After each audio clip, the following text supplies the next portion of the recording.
Hello my lovelies! Hello. And welcome back. So after our last video, a lot of you have been asking, what should I be eating for breakfast? What should I be eating for each of my meals for the day? Because you're a little bit confused, which is understandable. So what we've done, we've taken it upon ourselves, stop doing that, to go down to the supermarket and grab what we would class an average Englishman's pretty rubbish diet, show you why it's bad and what good alternatives you can switch it for.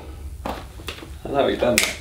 So first thing in the morning, breakfast. Everybody goes for a normal general cereal, but when your body's going to be sensitive to sugar, they have just gone everywhere. Do you really want to go and have a load of sugar first thing in the morning? No. Average portion it says on there is 30 grams. We normally at least double that. So if you double that, you're getting a good 34 grams of sugar before you've even started your day properly. You don't want to have a load of sugar first thing in the morning unless you're about to be very active, because you're going to shoot your blood sugar real high and you're going to be coming up and down all day chasing sugar cravings, as a lot of you probably do. So if I was you, I would change my breakfast.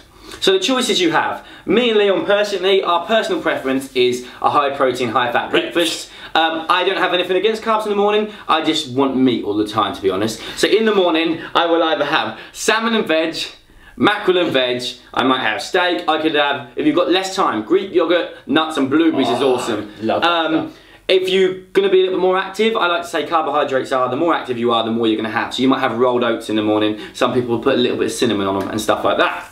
Okay, next meal, lunchtime. Let's say you get an hour's lunch break, you go across the shops, you get a meal deal. Right, first little fella that we want to pick on is this smoothie drink. Alright, so it says 5 a day or whatever it is, and you think it's great. It's not really, because normally you might have one bit of fruit, okay? You can probably tolerate a small amount of sugar. That has 5 bits of fruit in it. How much sugar is in that, Leon? 39.3 grams. That is a whole lot more than a can of Coke. That's nearly half your daily recommended allowance of sugar. Good. Done. Right, this next fella here, just an average sandwich, just wants cheese and pickle. West Country cheddar and pickle. Ew, it's so wonderful. Right, there's, apart from the ingredients in this, I'm not too fussed about the ingredients in it. It's got quite a lot of salt actually. It's got 48% of your day's allowance of salt for a 2,000 calorie, but it's got 575 calories. I am not against getting calories in. Get those bad boys in.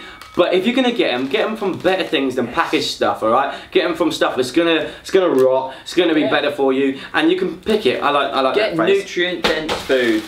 And then we have my kryptonite. This is the only thing that is my weakness in the whole earth. Is Doritos. I have an issue with them, all right? So I won't open these because they'll be gone. Be empty.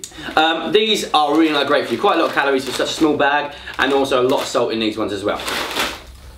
I would go for a perfect little cheeky little chicken breast salad. Oh, I love a good salad. Chicken, avocado, get some fat in it. Avocado's not bad, everyone keeps telling me it's bad because it's got fat in it. Get some avocado in, get some tomatoes, get some lettuce, spinach, kale. Chuck it all in a box, it'll take you 20 minutes, and that's purely just because that's how long it'll take you to cook the chicken breast. Salad, about 30 seconds, and then away you go.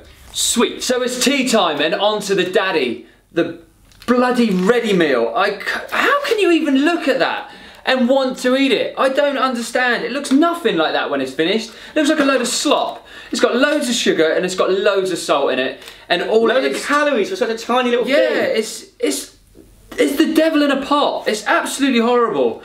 So if we're all honest, the only reason we eat these is because we're lazy. So as you can see, there's not very much food there. I swear to God, by 10 o'clock I would have eaten more food than that. Yes. I would eat more food than that for a fraction of the calories, and I'd be a lot happier, okay? So it's just, there's no really good nutrients in there either. You want to pick real nutrient-dense food. Even things which if people say read the label, how about stuff that hasn't even got a label on it? Like real veg, alright? Real meat from the butchers. And get this into you. And all these things tend to not even have that many calories in it.